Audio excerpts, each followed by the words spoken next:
Good afternoon. I would like to welcome you to the third semester of our lecture series, The United States in World Affairs, the Cold War and Beyond. I'm Klaus Lares, and I'm the Richard M. Krasno Distinguished Professor in History and International Affairs here at the University of North Carolina in sunny Chapel Hill. I would like to thank Richard Krasno and the generous sponsors behind the Krasno Distinguished Professorship for making possible this lecture series on the United States in World Affairs. As always, I would also like to thank the Department of History and our Center for European Studies for their support. We have also received great support from PWAT, the Peace, War and Defense Curriculum, from the College of Arts and Social Sciences, the UNC Arts and Humanities Center, UNC Global, and from TIS, the Triangle Institute for Security Studies. In a week or two, the lecture today will be available on our YouTube channel. All our previous talks in this lecture series, as well as in our Ambassadors Forum, are also available on our YouTube channel. It's excellent watching and viewing, and I hope you will do so in the coming weeks. And the address is youtube.com/KrasnoUNC, and that is one word. It is a particular great pleasure and honor, of course, to welcome Professor Richard Kohn today. As many of you know, Dick Kohn has been a pillar of the UNC History Department for many years. And it is, of course, a tremendous pleasure to welcome you back. Richard Kohn is Professor Emeritus of Peace, War and Defense at UNC. As you know, Dick Kohn is one of the nation's most eminent and distinguished military historians. In particular, he is a leading scholar regarding civilian-military relations in the United States. He is the author of numerous publications. And unlike the publications of many other historians, Dick Kohn's articles are actually widely read by policymakers in the White House, the State Department, and in the Pentagon. And no less a person than General David Petraeus confirmed this morning over breakfast. Richard Kohn was educated at the University of Wisconsin, and he taught at the City College of New York, at Rutgers University, and at the National and U.S. Army War Colleges. Dick Kohn was the Chief of Air Force History for the United States Air Force between 1981 and 1991 for 10 years. And from 1992 to 2006, he chaired the UNC curriculum in Peace, War and Defense, PWAT. And he really puts the curriculum on the map as an outstanding educational platform for our undergraduate students. And from 1992 to 2000, Dick Kohn also found the time somehow to head the Triangle Institute for Security Studies in addition to what he did for PWAT. Richard Kohn's writing and teaching has focused on American war-making, national security policy, and the connections between war, the military, and American society. In recent years, his concentration has been on the civilian control of the military. And of course, they need a lot of control, as you know. Dick Kohn has published widely on these topics, and since the 1970s has made numerous contributions to the nation's debates about military engagements abroad and civil-military relations. And in view of current developments in the Middle East and elsewhere, which may see once again American engagement abroad, the topic today is of course of tremendous topical interest. I would like to add that Dick Kohn received the 2008 Herbert Feist Award from the American Historical Association in recognition of his distinguished contributions to public history, and a year later he received the Samuel Eliot Morrison Prize from the Society of Military History for an outstanding body of work in the field of military history. It is indeed quite justified to say that as hardly any other historian, Dick Kohn has greatly shaped and influenced the thinking and writing about military history in the United States and beyond. Professor Kohn's talk today is entitled 6 Myths About Civil-Military Relations in the United States. There will be time for plenty of questions afterwards. We have got the room until 6 p.m., so we have plenty of time. Moreover, our distinguished and eminent Professor Ray Dawson, himself an expert on civil-military relations, will ask a few probing questions after Dick Kohn's talk and interrogate him a little bit, I hope. Ladies and gentlemen, it is a great pleasure to present Professor Richard Kohn to you.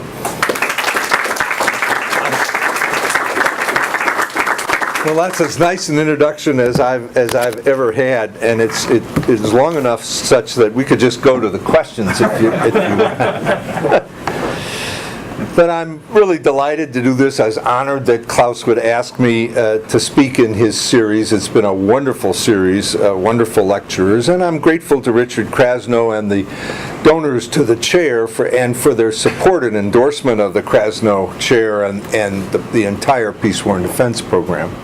And it's nice to be among friends again in Hamilton Hall. Civil-military relations is one of the least studied but most important aspects of war and military affairs. It's a very broad subject. It involves the relationship between the military and society in all of its diversity. From bases and their surrounding communities, those of you from Fort Bragg are practicing it every day, even if you live on base, to policies about who serves in uniform and under what conditions, to consultations in the White House and Congress between civilian and military leaders, and everything in between. All of it affects national security and peace and war, sometimes crucially. At the apex of the relationship is that between the top officers and political leaders, where key decisions occur in war and the most significant policy choices in peacetime.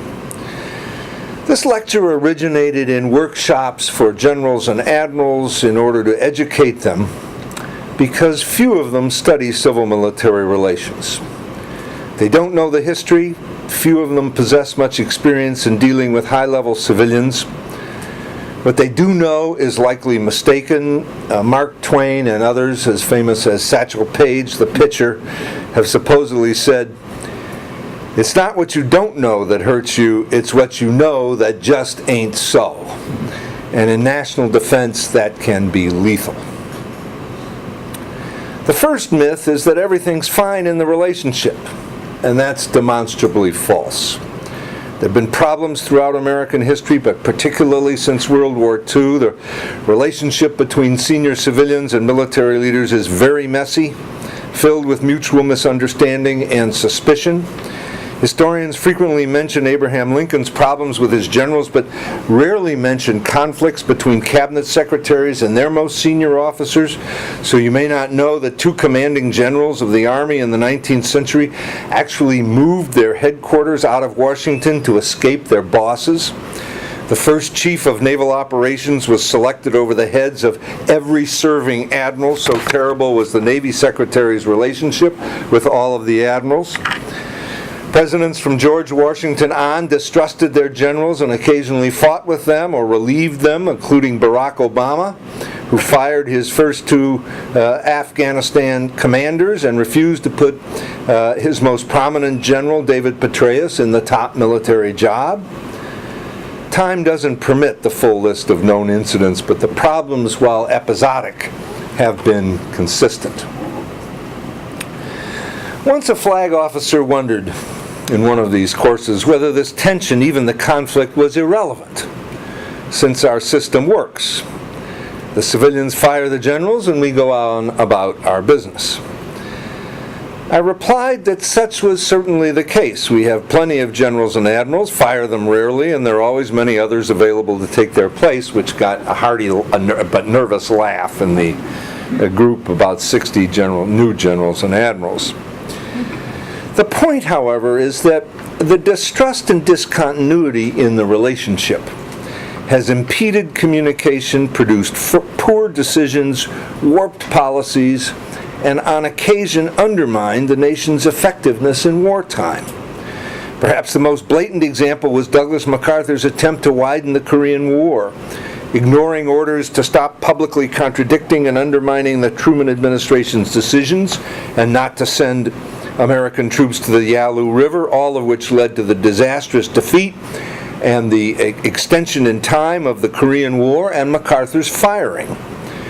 Some 40 years later, the Joint Chiefs of Staff publicly resisted the repeal of the ban on open homosexual service in 1992-93 and essentially unhinged the Clinton administration at its inception. So everything is not fine in the relationship. A second myth follows closely upon the first, that civilian control of the military is safe, sound, and inviolate, or in other words, no coup, no problem. Again, I think this is palpable nonsense. We seem to believe that the Constitution assures civilian control when in fact it does not. The Constitution intends civilian control of the military but doesn't assure it. Certainly, civilian control was accepted by all Americans at the beginning of the Republic and is the foundation for civil-military relations in the United States. The framers of the Constitution structured the national government explicitly in every way possible accordingly. They believed, however, that nothing could physically restrain an army, and they feared standing armies in peacetime, from trying to seize power or act as the instrument for someone else to do so, and often succeeding. So despite inserting all sorts of devices in the document to restrain the military, in the end they divided power over the military so that one branch of government could not use the military against the others, and the military couldn't even exist without explicit agreement by civilians, much less act on its own unless it ignored or overthrew the Constitution itself. Divided and shared powers, as we know today, are a recipe for paralysis and all sorts of conflicts or irrational policies and decisions. Sequestration being a current example in this case, and not the first time, of the use and abuse of the military in conflicts between the President and Congress. Divided and shared power permits the Pentagon to play off the executive and legislative branches against each other, something frequent since World War II. I call it the ménage à trois, and you all know what that means. As one Supreme Court justice once wrote, the Constitution is an invitation to struggle. Congress has exclusive power to decide upon war, but it's declared it in only 5 conflicts, while the country has fought many more times than that and deployed forces into combat dozens of times further. Rarely does Congress operate or wield the whip hand of the power of the purse on major issues like the funding of a war. The President can't even appoint or promote an officer or name his Joint Chiefs Chairman without consent of the Senate. But how often is the President denied? He's Commander-in-Chief, but time and again he has had to negotiate with his military leadership in order to get his way, as Mr. Bush felt he had to do in order to get his chiefs to agree to the surge in Iraq in 2006, which they opposed, lest they oppose it openly or even resign, quote-unquote, from office, and I'll talk about that a little later. Presidents negotiated during the Cold War in order to get military agreement to arms control treaties with the Soviets so that the Senate would ratify those treaties. Mr. Obama negotiated the Afghan surge, the repeal of Don't Ask, Don't Tell, and the opening of ground combat to women with his military leadership. So in truth, the pictures of the chain of command that grace the walls of all military headquarters ought to include the Capitol building on a level line with the picture of the President. Now, of course, any attempt to overthrow the government's unthinkable. Indeed, there are only a couple of plausible scenarios that I've ever seen, and they're even far-fetched. I don't know if any of you have ever seen that wonderful old movie, 7 Days in May. That's the closest we can come. But it's not really plausible and not really persuasive. I would remind you that in the United States of America, power and authority are so separated, divided, shared, and distributed between national, state, and local governments, not even to speak of the power of the private sector to act independently and to influence government at all levels, that nobody really controls anything in this country, which causes constant tensions, suspicion, misunderstanding, and outright conflict in civil-military relations. Given these facts, the absence of revolt has not prevented occasional defiance or regular instances of passive resistance, evasion, or manipulation by the military establishment in our history. From the beginning, beneath subordination, there's rarely been the kind of trust that makes civil-military relations healthy. Congress and state governors distrusted George Washington, the Continental Army, throughout the War for Independence. On at least one occasion, the officer corps teetered on the brink of outright mutiny. Andrew Jackson, when he was appointed a regular Army general after the War of 1812, defied the Secretary of War, wiped out an Indian tribe in Florida, and precipitated a crisis that led to the purchase of what was then foreign territory. Some people would like to give it back, but I think it's really going to stay with us until it sinks under the waves. James K. Polk so distrusted his chief general, Winfield Scott, that Polk acted as his own Secretary of War, watching Scott closely.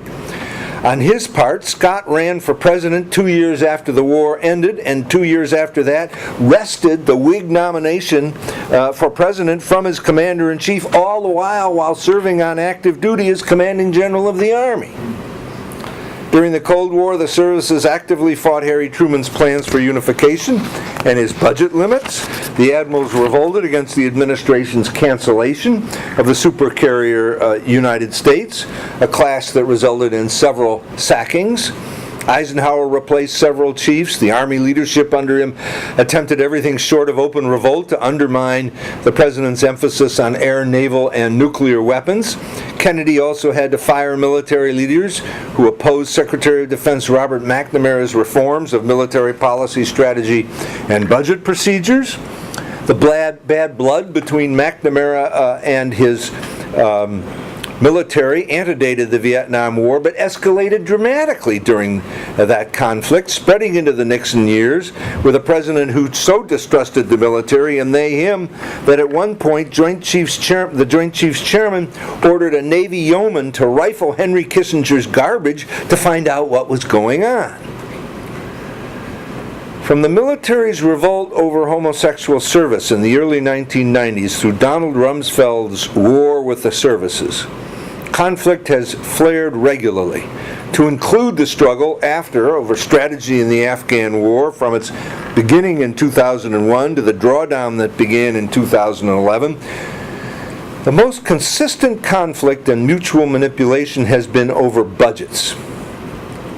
One officer once told me in the 1990s that his job in legislative liaison for his service was to go up on the Hill and restore $2 billion in that service's budget that the Secretary of Defense had cut. Now, of course, military leaders returned to distrust. Once Douglas MacArthur, the Army chief at the depth of the Great Depression, became so frustrated, as he recounted in his memoirs, that in a meeting with the President and Secretary of War in the White House, he, MacArthur, quote, spoke recklessly and said something to the general effect that when we lost the next war and an American boy lying in the mud with an enemy bayonet through his belly and an enemy foot on his dying throat spat out his last curse, I wanted the name not to be MacArthur, but Roosevelt. Roosevelt grew livid. "You must not talk that way to the president," he roared. Unquote. MacArthur recognized immediately the truth of that. He said he was, quote, sorry and apologized. He offered his resignation. Roosevelt, clever as he was, brushed it off, left the meeting. MacArthur vomited on the White House steps as he left the building. MacArthur remembered that Roosevelt never again consulted him on anything of substance. And MacArthur was one of his 4 theater commanders in World War II. Tension and mistrust continued down to today. In the last 2 decades, a surprising number of 4-star officers have been relieved or forced to retire early. 3 chiefs of staff of the Air Force, a training and doctrine command commander, the Supreme Allied Commander of Europe, and a Central Command Commander, and a Pacific Air Forces Commander, or a Pacific Command Commander. 2 commanders in Afghanistan, and just last spring the clumsy retirement a few months early of General James Mattis from Central Command, without explanation. 1 Chief of Naval Operations committed suicide while in office, and a chairman was not renewed for a second 2-year term. I asked a colleague who wrote a book on the Secretaries of Defense, the office was created in 1947, whether any ever began trusting the military, and the answer was no. Leon Panetta, Mr. Obama's first CIA director and second Secretary of Defense, told people in the White House in 2009 when he was CIA director that, quote, no Democratic president can go against military advice, especially if he asked for it, unquote. Panetta's attitude was, quote, just do it, do what they say, unquote. Over time, there's been enough divisiveness to make cooperation and collaboration quite difficult. A third myth is that there exists a clear, bright line between military and civilian responsibilities. The civilians decide policy and make the big decisions on budgets, interventions, strategy, and the like. The military advises and then executes the decisions. As one knowledgeable observer described the military's view, quote, tell us where you want to go and leave the driving to us, unquote. The problem is that this has not been American practice historically, and it isn't today. Often the civilians don't know what their goals really are, or if they do, they want to know exactly what will be the cost in blood and treasure beforehand before they can calculate the cost-benefit ratio. Or they want assurances of success. Lacking that, or receiving answers from their military advisors that are hedged, politicians may and often have changed the policy and strategy accordingly, and unpredictably. In his Iraq report, General George Casey remembered no directives from his civilian bosses when he took command in 2004, forcing him to research his mission in Iraq himself, and in the end rely upon a host of documents and discussions that were not specific, except for a 4-page list of specific tasks from his close friend, collaborator, and superior in the chain of command, Central Command Commander General John Abizaid. This is not unusual. Presidents Polk and McKinley in the Mexican and 1898 wars began without much of a strategy and made it on the fly. They consulted, and then they chose the campaigns. Lincoln started without a strategy, adopted Winfield Scott's Anaconda Plan, and then the next year changed the goals of the war from defeating Southern armies to crushing the Confederacy and abolishing slavery, which was not an original purpose. Many Union officers opposed the change. Others raged at Lincoln's dithering, and there was talk of a military takeover of the government. Lincoln haunted the telegraph office, badgering his commanders over details and troop movements, until he appointed Grant, and even then kept his own agent traveling with the general. A century and a half later, General Stanley McChrystal remembered meeting only once with the president before leaving for Afghanistan and not discussing strategy. 6 months later, after McChrystal's assessment of the situation leaked, and after weeks of painful discussions and argument, Mr. Obama changed the strategy and the timetable. The advent of nuclear weapons and limited war muddled the relationship further by increasing the oversight of military activity. The imposition by civilians of strict or intrusive rules of engagement increased dramatically. I'm going to tell you why. I'll give you an example. Early in the Korean War, 2 jets set out to bomb an airfield in northeastern North Korea. Because of dense cloud cover, they navigated by dead reckoning. Upon finding a break in the clouds where they expected to find the target, they dropped down and plastered it. Unfortunately, it was a Soviet airfield 60 miles inside the Soviet border. It's no wonder that presidents have imposed strict rules of engagement at the cost of much civil-military comedy, in order to synchronize policy with strategy and strategy with operations and even tactics. The truth is that civilian control empowers the politicians to make the rules and forces the military to follow them. But if senior officers are smart about it, they help the civilians as much as possible in order to get workable, effective orders. The most powerful constraint on civilians is political. In the last 25 years, since the military has risen to be the most trusted and respected institution in American society, the prestige of the military has been a considerable limitation on the civilians. During the 1990s, when Mr. Clinton tried to impose open homosexual service on the armed services, he weakened himself enormously. And while he intervened overseas with force far more than any predecessor, it was almost always after negotiations with his military advisors. The joke in the Pentagon in the mid-1990s was, quote, The answer is 500,000 troops in 10 years. Now, what's the question? More than one official has admitted that Mr. Clinton feared those in uniform. Now, this brings up a corollary myth to the division between civilian and military responsibilities, and that's that the military should push back in such a fashion, even speaking out publicly, even to the point of either threatening or actually, quote-unquote, resigning, if they oppose orders that promise disaster, or are professionally untenable, or immoral in a senior officer's view. Many officers at lower ranks chafe at the subordination of the senior leadership. One occasionally hears officers claim that their oath is to the Constitution, not the political leadership, that tired old excuse Douglas MacArthur offered after he was fired. As though one could swear or affirm to, quote, support and defend the Constitution and bear truth, faith, and allegiance to it, and at the same time refuse or evade the orders of top civilians in the chain of command or the laws passed by Congress and signed by the President.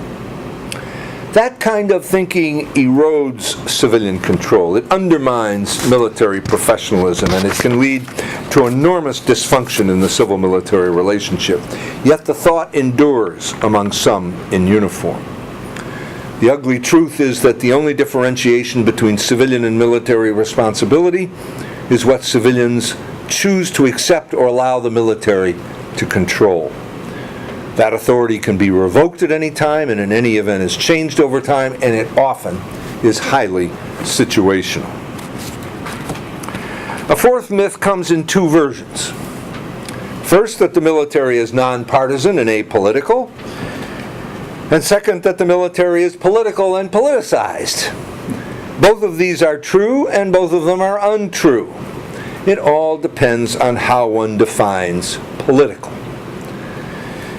Military officers strive to act as the neutral servant of the state, and in their official duties and responsibilities almost invariably succeed. But they also understand power. They practice service and bureaucratic politics and other kinds of politics. These blur in the public and sometimes in military thinking. Increasingly in the last 3 generations, the perception has grown that the officer corps is not only political but has become partisan. And that would be a real change. Part of the affinity officers have for the Republicans arises from the natural conservatism of the military.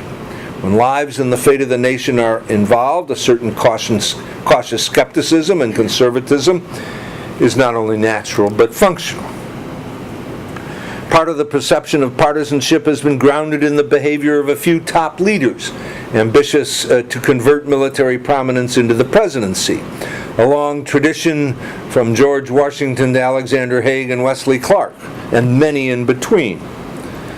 Another source of politicization began at the end of the 19th century, when the armed services began the struggles for missions, appropriations, weapons, and budgets, all of which accelerated greatly during the Cold War. And Americans are not so careful to distinguish bureaucratic or national security politics from partisan politics. When our TIS Triangle Institute study on the gap between the military and society asked whether the military would seek to avoid carrying out orders it opposed, 2/3 of the public judged that such would occur at least, quote, some of the time. Now that's unbelievable. It's also wrong. But that gives you a sense of what the public thinks. Contributing to the atmosphere of politicization has been the growing salience of military subjects in national affairs since World War II.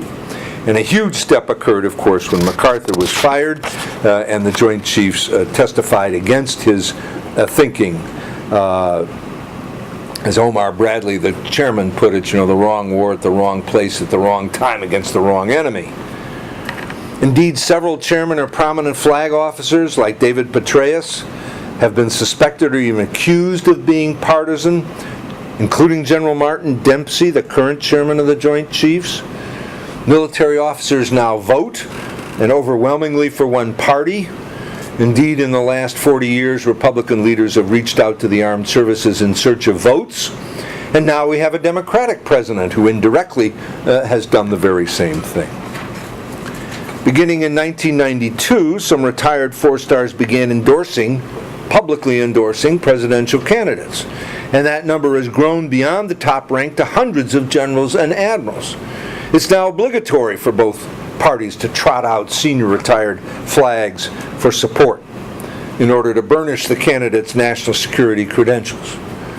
Recent history is filled with reports of officers, sometimes on active duty, taking positions on the political issues of the day. And there's a long history of writing memoirs or articles after retirement or speaking out. The quote-unquote military has become, in the media's and much of the public's minds and politicians' thinking, an interest group that is not always scrupulously nonpartisan. The danger here is that the reputation of the military for being non-sectarian, nonpartisan, and non-ideological will lessen further in the public's mind, and that the military will cease being perceived as the military of all the American people. No amount of testimony by officers that they do their duty regardless of party or personal views will diminish that impression. A partisan military will be even less trusted by presidents and Congresses, further harming the candor and the privacy so indispensable to civil-military consultation and collaboration, and it could even harm recruiting for the armed forces. A fifth myth is that there is a covenant between the military and the American people. Best expressed on the first page of the first Joint Officers Guide promulgated in 1950 as a parallel to the Officers Commission, quote, that the nation also becomes a party to the contract and will faithfully keep its bond with the man. Now it would be the man and woman. While he continues to serve honorably, it will sustain him and will clothe him with its dignity. That it has vouched for him gives him a felicitous status in our society. Should he become ill, the nation will care for him. Should he become disabled, it will stand as his guardian through life. Should he seek to advance himself through higher studies, it will open the way, unquote. Now, such has been partly true for our citizen armies in wartime, but not for the regular or professional forces until World War II.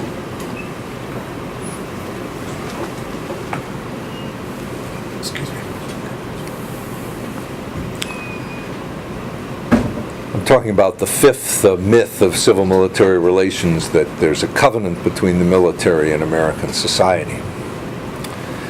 Pensions and bonuses came into existence only after our major wars, and then due to the large numbers of citizens in uniform and their families. In other words, voters or potential voters. In the last 20 years, those benefits have escalated, no doubt because with the large standing military establishment of the Cold War and after, there's been and even after the switch to an all-volunteer force, a merging in the public mind of citizen soldiers and professional, and the necessity to recruit people into uniform for distant and unpopular wars, and because the public prestige of the military in society. This has not been the historical norm. From the beginning of the Republic, Americans have distrusted and sometimes hated professional soldiers, except for brief periods of war. Only since the late 1980s, when the military became the most respected and admired public institution, have soldiers and veterans been showered with public respect, benefits, and even adulation. Even before, the promises to citizen soldiers sometimes went unfulfilled. As the officers who came within a hair of revolting at Newburgh in 1783 over their lack of pay and the promise of half pay after the war would attest. Or Coxey's Army in the 1890s, or the Bonus Army in 1932, both of which marched on Washington to get their promised payments. The Veterans Administration did not become a cabinet-level department until 1988. It has often been underfunded, overworked, understaffed, maladministered, and to be kind, sluggish. Who can forget the way even our citizen soldiers in Vietnam were disparaged and even reviled? Or the way the VA resisted accepting disabilities for diseases related to Agent Orange, PTSD, and Gulf War syndrome. If there is a covenant, it's an uncertain one, grounded in political expediency. And with veterans dying at the rate of over 1,000 a day, our wars hopefully fading into the past, and now a paralyzing budget squeeze, the treatment of soldiers may well revert back toward some historical norm of inconsistency. A sixth myth is that civilian control is understood by both sides in the relationship and by the American people. There's plenty of evidence to the contrary. In the belief of the public that in wartime military leaders should be unleashed to make strategy and even policy, in the deference, apprehension, and fumbling of political leaders in all three branches of the government when dealing with the military, and in the confusion and even inconsistent behavior of many officers, and at all ranks, in thinking about civil-military relations. A most distinguished retired general once told me that he didn't understand why I thought the senior military was not committed to civilian control. I replied that while everyone in the military accepted it, and I knew that, the evidence demonstrated that large numbers of officers seemed not to understand it, particularly many of the attitudes and behaviors that were necessary to make it operate smoothly and consistently. The American people seem also to misunderstand civilian control and its underlying principles. Our TIS survey found that while there is some distrust of the military, the public would assign far more authority and responsibility in wartime to the military leadership than the Constitution ever intended or authorized.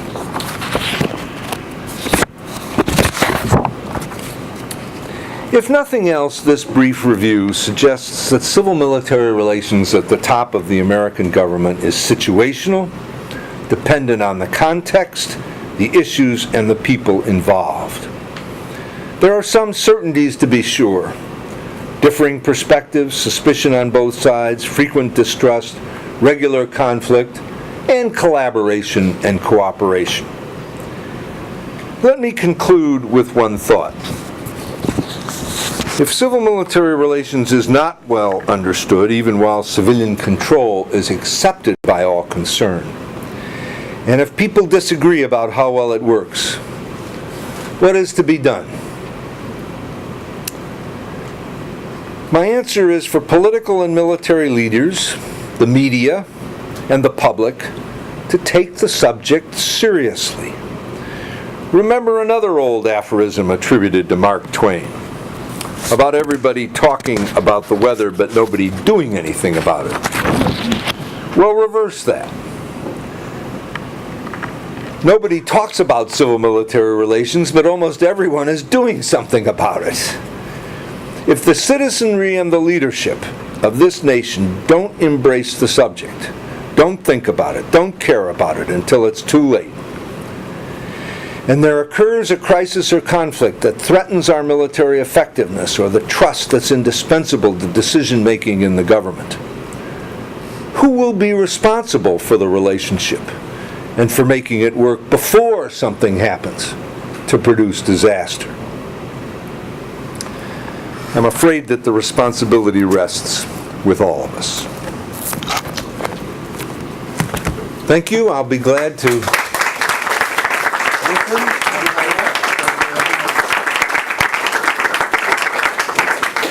Thanks very much, Dick, for a very enlightening talk. Now we know all about civil-military relations, even the things we never dreamt about. And instead of asking a few questions myself, I thought I'll just pass the buck on to an expert in the field who will do the work for me before we then open it up to questions from the audience. I would like to welcome Professor Ray Dawson, who is a professor of political science with an expertise in security studies, and he's the Dean of Arts and Sciences here at UNC, and he was also a Vice President for the entire UNC system for 20 years. So you know both UNC and civil military relations, I hope. Can I ask you to come to the podium and perhaps ask a few challenging questions to Dick? Well, I'll stand up and take this directly here. Absolutely, yes. Go ahead, Ray. You take Like a jewel. you take the podium. Professor Lawrence, thank you for asking me. It's a real pleasure to be a part of a genuinely academic gathering. One of my former job descriptions was to go to the General Assembly and testify before legislative committees about the university's budget and its other needs and problems. I like this setting much better.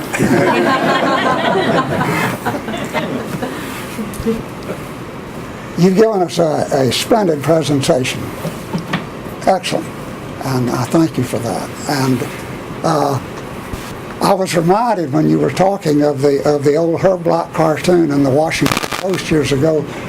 Engine Charlie Wilson was our Secretary of Defense, and the cartoon showed 3 doors: Department of Army, Department of Air Force, and Department of Navy, with smoking rifles coming out of each door, and the harassed Secretary of Defense saying, "Damn it, not in the halls."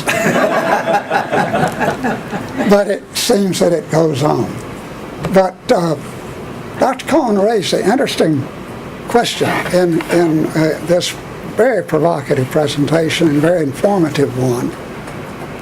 I note that we've had, since the creation of the present security structure, with the Department of Defense and the services unified and the Joint Chiefs, that we've had 6 Democratic presidents and 6 Republican presidents, if you start with Mr. Truman up to President Obama. And then I thought of your observation from the once-removed Secretary of Defense that if a Democrat asks the military for advice, he's got to follow it.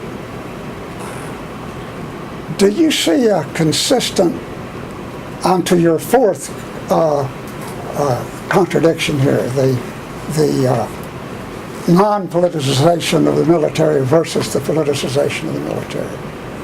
Would it be fair to say, Dick, that over this period of 6 Democratic and 6 Republican presidents, has there been a consistent pattern in the relationships that developed on the basis of the political party that had control of the White House? I know there are many variables involved. Obviously, in his capacity as director of CIA, the former Panetta felt that it made a difference. Now, he said that before he went to the Pentagon. Right. But I wish you'd reflect on that for us. And when I get out of the way so Professor Claris can touch on all that. Well, I'll just stand here and reply. Reflecting on it, I don't think it made a difference before the 1970s. We tend to think of the Cold War as divided into 2 pieces, the pre-Vietnam and Vietnam and post-Vietnam. And the conflict, Truman, Eisenhower, Kennedy, Johnson, and Nixon, was ubiquitous. And they both had conflict. Neither of them felt they had to defer to the military and didn't. But with Mr. Nixon, the Republicans reached out to the military and absorbed it as one of its constituency groups. And the Democrats, the National Democrats, certainly became so anti-military and so embarrassed by Vietnam and so kind of the anti-national security party that their vulnerability made them suspect in the public's mind, and they became fearful of the military. Mr. Carter was the first post-Vietnam Democrat. He was a Naval Academy graduate. He had his conflicts with the military, but he deferred to them. Mr. Reagan, because he showered the Pentagon with money, had probably the best relationship, but even then, Mr. Weinberger had his issues with them. And so I think then it became the problem that the Democrats dealt with the military weakly from a position of weakness.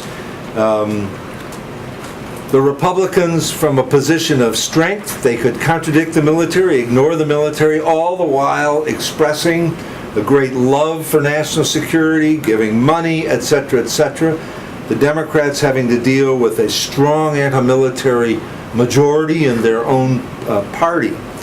And I think Mr. Obama came into office determined to reverse that. So he reached out to the military as much as he can. He praises the military and military service in extravagant terms more than any Democratic or even Republican predecessor. He's evinced tremendous support for veterans, benefits, and all sorts of money. So I think that there has been a difference, but it's been post-Vietnam because of the explosion, the anti-militarism, and the political situation of both the military and both parties in the wake of the Vietnam War. Thank you. Very suggestive, thank you. Thank you. Now, I have one more as a follow-up to that, and related to it. You refer to the conflicts in the Vietnam War and so forth. I believe it would be fair to say that probably the most powerful Secretary of Defense we've ever had was Robert McNamara. Served under 2 presidents. I believe the longest serving secretary. On the issue of control, I don't think there's any question that the extent and depth of conflict in the Pentagon between the Secretary and the Armed Services has ever been deeper than it was under the McNamara era. So you have the contradiction of a Secretary of Defense, more than any other of whom it can be said, I think, he was in control of the Pentagon. And yet, in precisely that, under that kind of secretary, you had the most pervasive conflict between the civilian chief and the services, to the extent that they seem almost mutually and publicly to despise one another. Has coming out of the Cold War, has the relationship so changed that kind of animosity is gone with all of the corrosive after effects that it left? Or can a secretary still control the Pentagon and not arouse the deep ire of the 3 services? I think the answer to that is you're perfectly right in your assumptions and your description. I think that the services learned, because Mr. McNamara divided them and his presidents divided them and ruled them by pitting them against each other, that after that tenure they began to log roll them and to make their own arrangements among themselves and to always provide, insofar as possible, on any major issue, a united front. So that the kind of hatred and warfare could never be used by a secretary again for purposes of control. At the same time, the civilians learned, other than, I would say, Donald Rumsfeld, that if you arouse that kind of ire, not only do you weaken yourself politically, but you weaken your control. Rumsfeld was thought to be the first cabinet member under George W. Bush to go, and 9/11 saved his job. When we reflect back on his tenure, which was almost as long as McNamara's, I would say he probably had the least influence of any major Secretary of Defense. And so they kind of recognized this.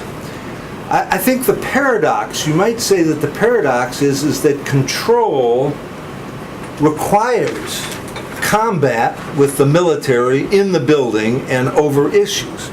But I don't even think that's true. Because McNamara was appointed because he was a brilliant captain of industry, the remaker of the Ford Motor Company, one of the founders of operations analysis and systems analysis and operational research.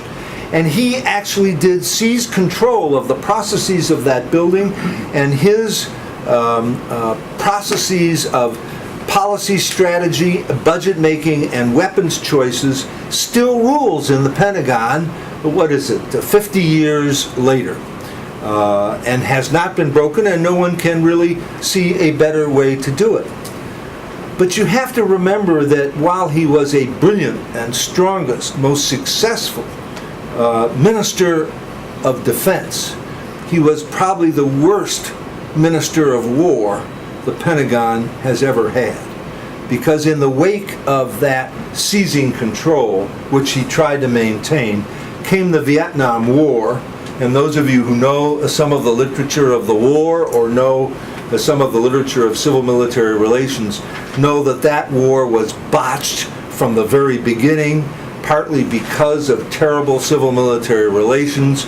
Mr. McNamara and the President and the chairman of the Joint Chiefs lying about what the chiefs were saying, the chiefs pulling punches on their advice because they wanted to be loyal and they didn't want to revolt, the president disparaging the chiefs, not listening to them, having meetings over strategy and military operations without consulting the chiefs, without having them present.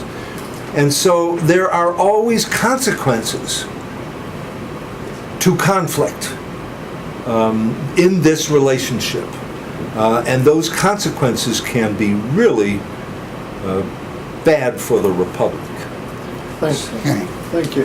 Let me ask you. Let me stand aside. Sure, please. Some others. Let me ask you, as far as I can judge, the American military has become surprisingly pacifistic. They don't actually want to go to war. They don't want to embark on new wars. At least that is the impression one gets when one reads the media. It seems to be politicians who seem to have more a feeling for the necessity, apparently, to go to war or to embark on airstrikes.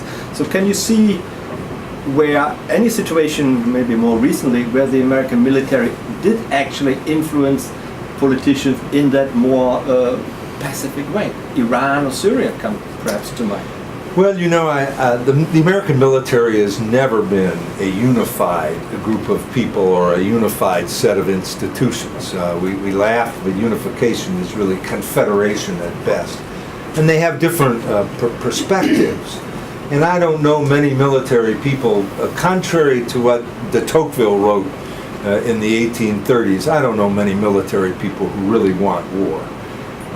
They want to be promoted, and they want responsibility, and they want to serve, and they want to be successful, etc. But they really do dedicate their lives to the Republic. Richard Betts, in one of his first books about advising during the Vietnam War, discovered that it was the military who were much more pacifistic than the civilians, and that the civilians in the Vietnam War and consultations in the Cold War were always more bellicose. So I think what's happened is that the military is perfectly willing to go to war if a number of conditions are met. And they have been rather forward and rather specific and public about naming those conditions.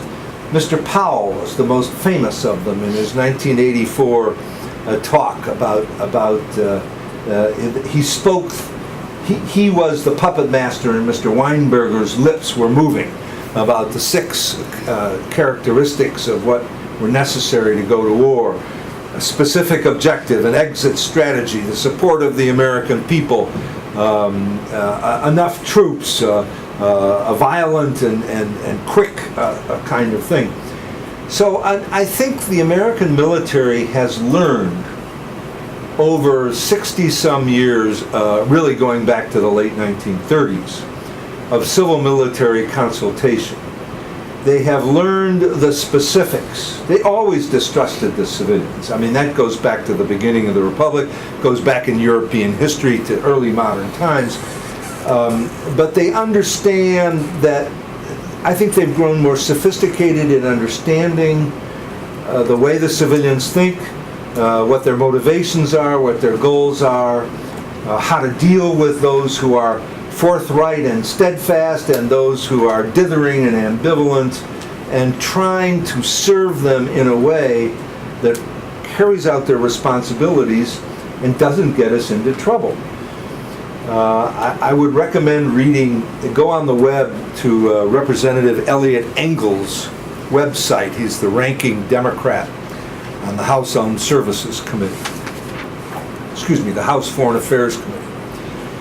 On August 2nd, he asked General Dempsey, aren't there other alternatives, limited ways to go after the Syrians? And on August 19th, Chairman Dempsey replied, and both these letters are on the website. And General Dempsey went so far, instead of answering the mail, he went further and tried to explain to Representative Engel what the consequences were of even limited action in Syria. And in order to do that, he had to explicate on the nature of the war, the nature of the problems, the uncertainties and the risks, and the general went far beyond what he should have done in publicly talking about his views. I don't think that was pacifistic. What it was an attempt to educate the civilians into understanding the implications of various kinds of military alternatives, which in fact is the job of the senior military. They are the stewards of the civil-military relationship. Nobody else thinks about it. You know, a president comes in and he or she doesn't think about war as a full-time business. And as a result, the military has to kind of educate without all the advantages that we professors have of giving grades, of forcing attendance, and so forth. They have to. No one was forced today. Right. They have to influence their client or their student, if you will, from a very subordinate position in a very sophisticated way. And there's a lot of evidence for it in the last 30 years, and even some deference even before that. And what that does is that it makes the relationship one of distrust. It makes the politicians not necessarily speak forthrightly to their generals and admirals. They fear these guys, and so far they're all guys, retiring and then writing books and you know, becoming advisors to their opponents in the next election, and it makes them tiptoe on these things. But that same was true of Nixon. You know, Eisenhower considered firing his Air Force chief in 1960 at the end of his second term. Nixon thought about firing one of his senior commanders in 1973. But they're reluctant to do it. And Tom Ricks has written a book about the reluctance, the fact that the military doesn't hold itself accountable, its senior leaders, for failure on the battlefield or in war. Most of the time, the senior officers are fired for some kind of ethical problem, as opposed to professional problems that are sometimes discernible. So I think it's absolutely true, and I think the politicians know it, and I think the military knows it, and so there is something of a dance of either miss or lack of communication because of this. Do you see a solution, or is it just a condition to live with? I think it's a condition to live with until it changes. I do think the politicians ought to be very wary of building up the military the way Mr. Obama has done, because it causes them political problems. To build up military service, and I wish he would do it by encouraging military service amongst our youth, so that we don't have to essentially bribe young men and women with all sorts of douceurs to join the military and stay in the military, which we've been doing since after 9/11 to keep recruiting up. We need to return to this concept of service to the nation as part of each citizen's duty in some way, in a profession, as a teacher, military service, volunteer service, service to their community and through their church, through their local groups, etc. But this constant reification of the military, and in fact the Supreme Court's separation of it, if you look at the jurisprudence of William Rehnquist, you will see that Mr. Rehnquist over 30 years carved out for the American military a separate status legally in the United States, almost beyond civilian, the reach of law to really determine certain things about the military and the military society. It's not good. I mean, we have to go back to our founding framers of the Constitution and that generation and understand what is it that they were concerned about and why were they concerned about it. Thank you. Any more questions? Yes, please. Hi, Alicia Allen, National Defense University. So I'm curious about your opinion of women serving in combat, specifically when VMI was sued by the Department of Justice in order to allow women, to force women to go. They now spend millions trying to find women who even want to go there. So where is this big push that women want to be in combat?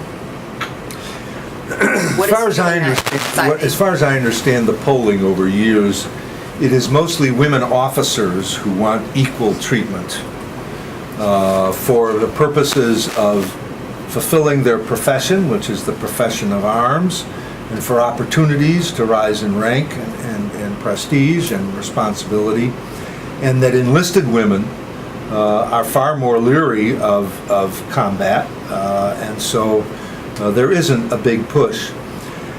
If you want, well, I'll tell you my honest opinion about this, and that is that the push comes from the nature of our legal system and the fact that we believe in equal opportunity and equal responsibility in this society, and we have to open to women and other groups who are capable in society of every opportunity the society offers. We know that military service is a ticket to success often in our society. Teaches skills, teaches discipline, gives you a work record, and so it ought to be open to women. Now, how do you discriminate against groups or individuals who are capable of combat? I don't think I need to remind an academic audience that almost every element of society, every position in society, every walk of life in society, and our understanding of it is socially constructed. And women have served in combat successfully, historically. You go back to the best example are the night witches of the Soviet Air Force in World War II. And as my colleague over at Duke has written, women commanded men in ground combat in the Soviet Union in World War II, and they were damn good at it. So kind of my feeling about this is that these are social decisions. The Third Reich did not use women in combat, and thus they surrendered 50% of their population at a time when they were losing lots of people. I thought in the 1970s when we went to an all-volunteer force, how can you have a great military if you rule out the service essentially of 50% of your population? And the women coming into the services in the 1970s, the opening up of other military occupational specialties saved the all-volunteer force. Couldn't get enough men in the 70s. And so, my feeling is it's a requirement of the society, and if we ever have to go back to conscription, believe me, women will be conscripted, because I can't tell you how many hundreds of thousands or millions of men will go to court and say, if I have to go, she has to go. Do you expect that as conscription? I expect the future to be unknowable and unpredictable. So you agree with Donald Rumsfeld? Well, on very few things. Known unknowns. Well, we know that we have gone through 3 centuries of mass armies, or at least 2 centuries of mass armies. And the idea that we're going to get away with technology and as opposed to numbers. I mean, our technology didn't, how do I put this? It didn't lessen the requirement for numbers, either in Iraq or in Afghanistan. And so this idea that you can substitute firepower for personnel has limitations. I mean, this is all situational. Thank you very much. There was a question. Professor James Sankey, National Defense University. One of the quotes you opened up with was, it's not what you know that hurts you, it's what you don't know that just isn't so, it will hurt you.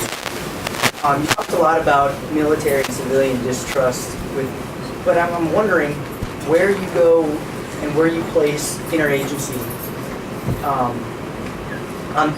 the scale of things. For example, with the most recent NSA, Snowden, and towards the end of the speech you said something about allow the military to do what they do, they know what they're doing.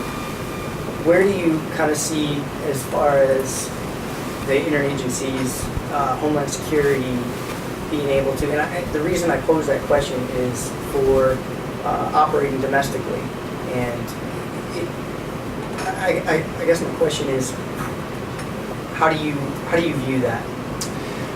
In the interests of meeting Professor Lars's time requirements, I took out a comment, a couple of sentences at the beginning that pointed out that cyber warfare, civil-military relations is all over cyber warfare, because we don't have the legal authorities, we don't know how to divide the responsibilities amongst the agencies of government between military and civilian. Almost all the capability for cyber attack and defense is in the Department of Defense and the National Security Agency, which, by the way, should have been taken away from the Pentagon in the 2004 legislation because it's a strategic capability and necessity for the United States. And it's also all over the so-called counterterrorism campaign, because almost all the issues of snooping, surveillance, and civil liberties is a civil-military relations issue. The balance between liberty and security is a civil-military relations problem. I think the military has to have a great deal of responsibility in this and many other walks of defense, but always under oversight and emphasis on adult civilian oversight and leadership. So, you know, when you look at these things, you have to remember that there are cultural, historical, and legal prohibitions on the use of the military in this country that grow out of the nature of our constitutional system and our legal understandings, and which are supported vociferously by the military because they don't want to do everything, because they have to essentially be trained to make conventional warfare and do it with the least cost in blood and treasure. And if they are asked, by the way, as they always are historically, to do peace operations, to do constabulary functions, to do homeland defense, to do disaster relief, it's not just the National Guard, to do riot control and all the rest of these things, they have to be prepared for. Because when they aren't, you get things like Kent State. You get things like unnecessary death and riots in Los Angeles and Detroit. You get the bonus march and Douglas MacArthur in his spurs and riding breeches, you know, running down World War I veterans on the Anacostia Flats. I think there just has to be wide education to understand this. I was on a commission, and then I'll stop talking, on a commission to review the 2010 QDR, the Quadrennial Defense Review. And I raised the question of, what about cyber defense? And we got a Deputy Assistant Secretary of Defense who came in there and said, it's a real important problem, and it's Homeland Security's problem, and we'll assist them. And this group of 20, and several 4-stars, former national security advisors, secretaries of defense, deputy secretaries of this and that, and a couple of academics. We went nuts.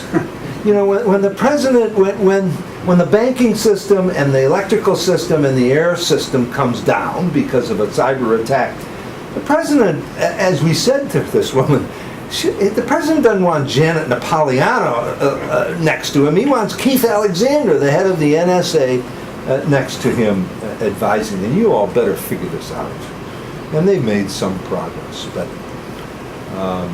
those agencies, those intelligence agencies, the CIA, the NGA, the DIA, the NSA, are shot through with military officers. CIA from the beginning was considered to be a semi-military organization. And so that civil-military activity goes on there. In the interagency, I'm afraid that at the more senior levels, the civilians are too unknowing about military capabilities and limitations of the military. And they need more education, and the answer is send them to the war colleges, and make sure they send their best and most up-and-coming people and not the people they want to get rid of for a year. Thank you very much. Yes, please. Sir, Mike Copenhaver, one of the U.S. Army fellows here at the University of North Carolina. After 9/11, the president... Can you speak up a little? The president received authorities under AUMF, authorization for use of military force. After 12 years of, what many consider to be very flexible use of authorities, what is your assessment from the civil side on where that authority will continue in the future, or any limitations, reevaluation of that? Well, I think it'll probably stand as it exists because no president wants it repealed and no Congress wants to step up to that kind of limitation until a president does something truly egregious. And as happened in the early 1970s with the Tonkin Gulf Resolution, which is somewhat similar to the AUMF of 2001. And at that point, Congress, I think, might repeal it or modify it. There's been a discussion of it, as you know, in the last year between the President, National Security Community, and Congress about whether we need to repeal it or whether we need to modify it, and kind of everybody backed off. It's a can of worms. And one of the reasons it's a can of worms is that the one of the most notorious provisions of the Constitution that is not effectively followed is the congressional power to decide upon war.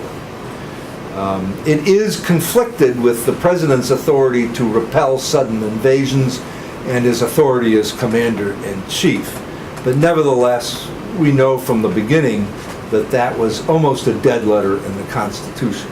And so we have these other mechanisms by which a president co-opts the Congress into agreeing, in part for the purposes of building public support for military action, in part to sign them up so that when it comes time to vote the money, they can't run for the door.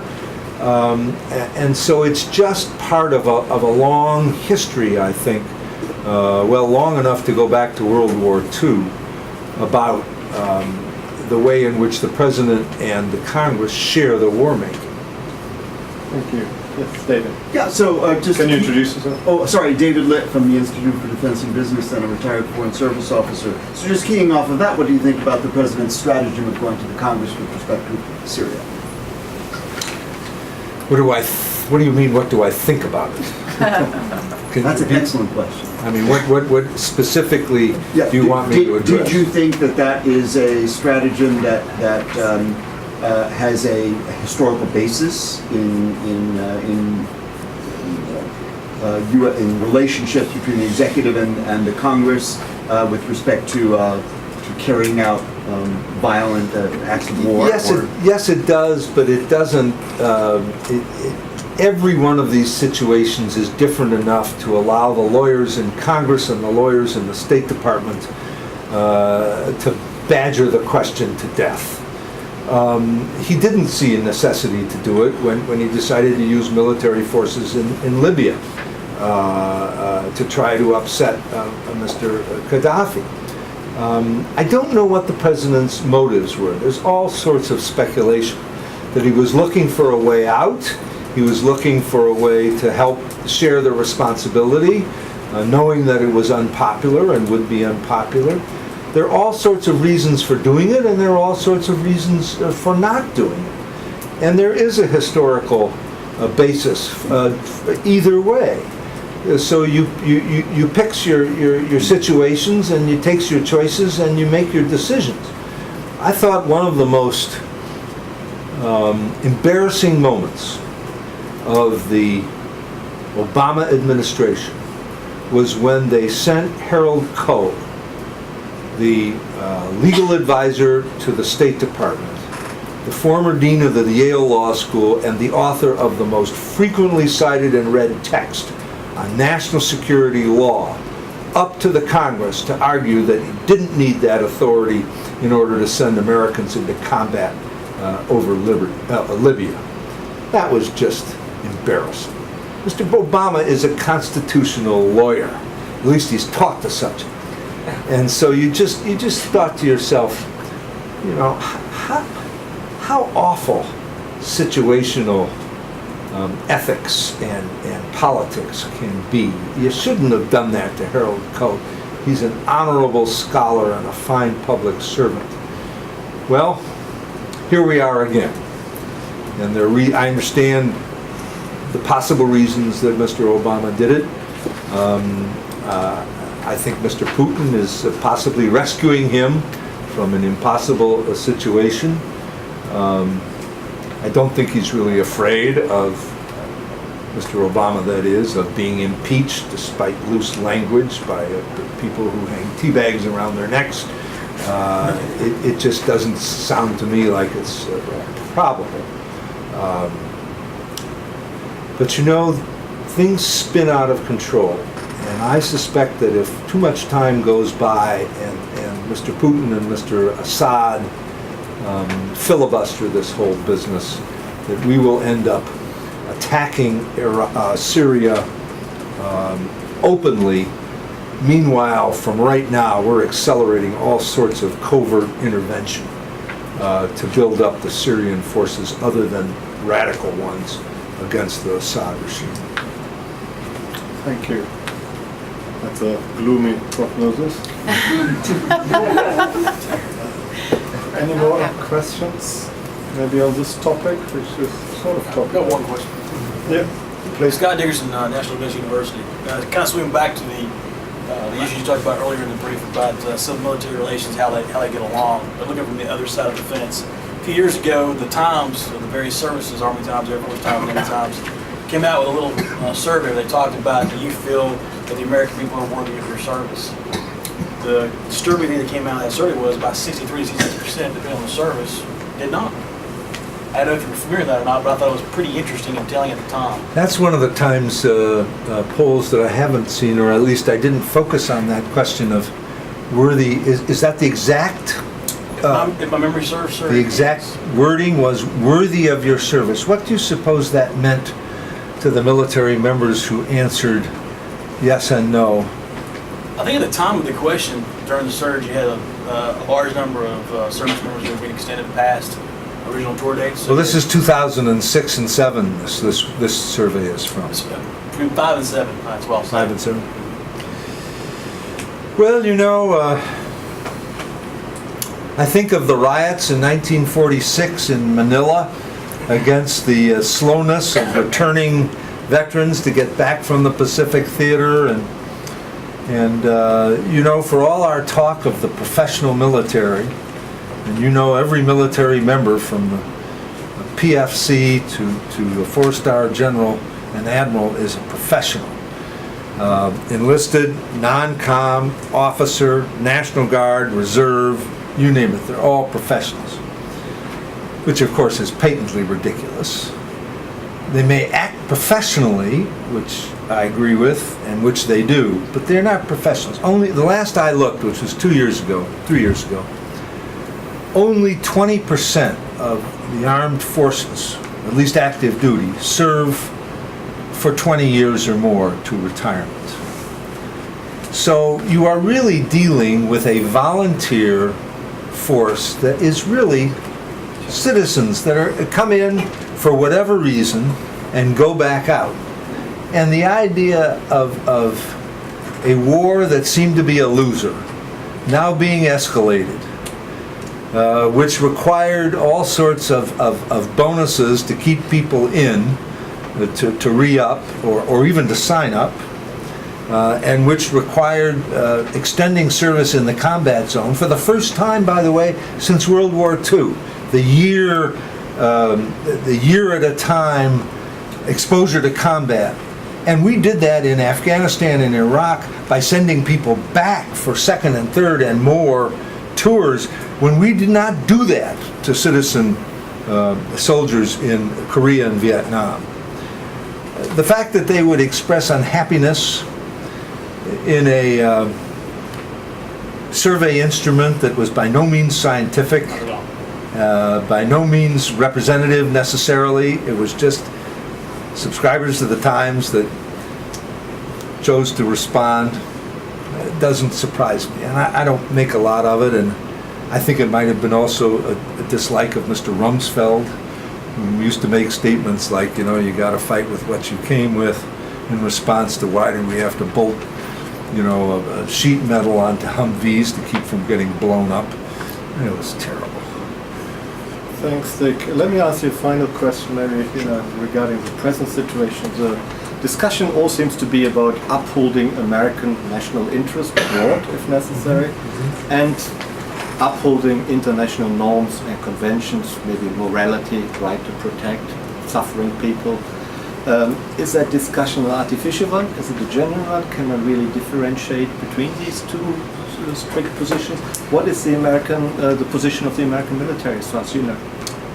I think the position, first of all of those different justifications are typical of the way in which we have unfocused discussions in the public and in the political realm and in the national security community over what are we doing here and why are we doing it, and how should we frame this. The national interest since the Peace of Westphalia, I think it is, has been the legitimate way to look upon making war. Was it Westphalia in 1648? And so as a result, people bring out of these things. I think the American military heaves a great sigh, looks at this, those that have historical understanding, and say to themselves, oh hell, here we are again. There is a long tradition of distrust and disparagement. This is the professional military, the 20% who make a living out of it and are staying till retirement. And think about this, with the internet and all the communication, you've got corporals reading the early bird. I mean, it's just kind of amazing. And oh, by the way, blogging about it, and the senior military doesn't really know what the hell to do about that. And they're saying to themselves, well, we'll do what you ask. We won't do anything illegal. We won't follow illegal orders. We hope that you will, and then in the back of their mind, the trigger goes off, and up comes the Powell Doctrine and the Weinberger Doctrine. We hope you'll do it that way, but we don't really want a big war. We don't want to come and land with 2 feet. And in fact, Mr. Obama said it in his speech. We've learned that if we put I hate this term boots on the ground, but if we put ground forces into Syria and we overthrow the Assad regime, we'll be responsible for the aftermath. And so, we're not altogether stupid. We do learn occasionally if it's recent enough. And so, I think the American people the American military is looking upon this the way the vast majority of the American people are, with, as we used to say, with a gimlet eye, saying, what is going to happen here? I think there's a great deal of respect for and liking for Mr. Obama compared to his Democratic predecessor, because he's reached out to the military so well. I think they fell out of love 2006 again, fell out of love a little bit with Mr. W. Bush. They learned that you can be conservative and you can love the Republicans, but they give you just as toxic secretaries of defense as the Democrats do. And I think the professional military takes a while, has learned. The problem with it is that it completely recycles. The men and women in this room who are professional military will be gone in X number of years and will be replaced. It's a constant cycling through. They have to be re-educated again to the fact that not only is the relationship, but the character of American politics requires a certain amount of studied distrust of one's civilian superiors while one cooperates and complies with the legal and political system that we have. Thank you very much indeed.